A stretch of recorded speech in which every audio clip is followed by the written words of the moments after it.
ক্ষমতায় এসেও কি নিজের ত্যাগী নেতাদের ভুলে যাচ্ছেন তারেক রহমান? মন্ত্রিসভায় জায়গা পেলেন জোটসঙ্গীরা, কিন্তু অপেক্ষায় এখনো বিএনপির বহু পরীক্ষিত নেতা। বাংলাদেশের রাজনীতিতে এখন সবচেয়ে বড় আলোচনার বিষয় বিএনপির ক্ষমতায় ফেরার পর কে পেলেন পদ আর কে এখনো রয়ে গেলেন অপেক্ষায়। আমাদেরকে কত মারবেন? প্রতিদিন মারেন। নির্বাচনের আগে প্রতিশ্রুতি ছিল জোট সঙ্গীদের নিয়েই সরকার গঠন করবে বিএনপি। সেই প্রতিশ্রুতি রেখেছেন তারেক রহমান। মন্ত্রিসভায় জায়গা পেয়েছেন জুনায়েদ সাকি ও ববি হাজ্জাজ, কিন্তু দীর্ঘদিন বিএনপির পাশে থাকা আন্দালিব রহমান পার্থ এখনো সরকারের কোনো গুরুত্বপূর্ণ পদে নেই। 2008 সালে সংসদে কঠোর বিরোধী কণ্ঠ হিসেবে আলোচনায় আসা পার্থ গত 17 বছর রাজনৈতিক মাঠ ও টকশোতে বিএনপির পক্ষে সক্রিয় ছিলেন। গুঞ্জন ছিল তাকে ডেপুটি স্পিকার করা হতে পারে। তবে এখন শোনা যাচ্ছে ঢাকা সিটি কর্পোরেশন নির্বাচনে বিএনপির বড় চমক হতে পারেন তিনি।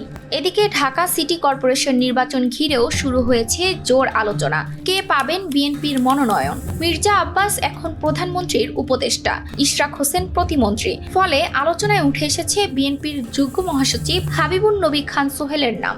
দীর্ঘদিন মামলা হামলা মোকাবিলা করা এই নেতা এখনো বড় কোনো পদ পাননি।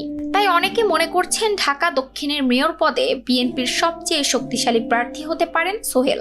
অন্যদিকে বিএনপির ক্লিন ইমেজ নেতা ডক্টর আব্দুল মঈন খানও এখনো মন্ত্রিসভায় কোনো জায়গা পাননি। স্পিকার হওয়ার দৌড়ে নাম থাকলেও শেষ পর্যন্ত কিছুই মেলেনি। তবে রাজনৈতিক অঙ্গনে গুঞ্জন, দেশের পরবর্তী রাষ্ট্রপতি হিসেবে দেখা যেতে পারে এই প্রবীণ রাজনীতিবিদকে। বিএনপির আরেক ত্যাগী নেতা মোয়াজ্জেম হোসেন আলাল। বিরোধী দলে থাকাকালে কারাভোগ ও হামলার শিকার হওয়া এই নেতা জাতীয় নির্বাচনে মনোনয়নও পাননি। তার সমর্থকদের আশা খুব দ্রুতই বড় কোনো দায়িত্বে দেখা যাবে আলালকে। আর আছেন জয়নুল আবেদিন ফারুক। 2011 সালের হরতালে পুলিশের নির্মম নির্যাতনের সেই দৃশ্য এখনো ভোলেনি বিএনপি সমর্থকরা। 6 বারের নির্বাচিত এই সিনিয়র নেতাকেও এখনো সরকারের কোনো পদে দেখা যায়নি। এখন প্রশ্ন হচ্ছে, তারেক রহমান কি ধীরে ধীরে নিজের রাজনৈতিক টিম সাজাচ্ছেন, নাকি ত্যাগী নেতাদের মধ্যে বাড়ছে নীরব অসন্তোষ? এখন পুরো নজর বিএনপির পরবর্তী চমকের দিকে। ETS Bangla desk report.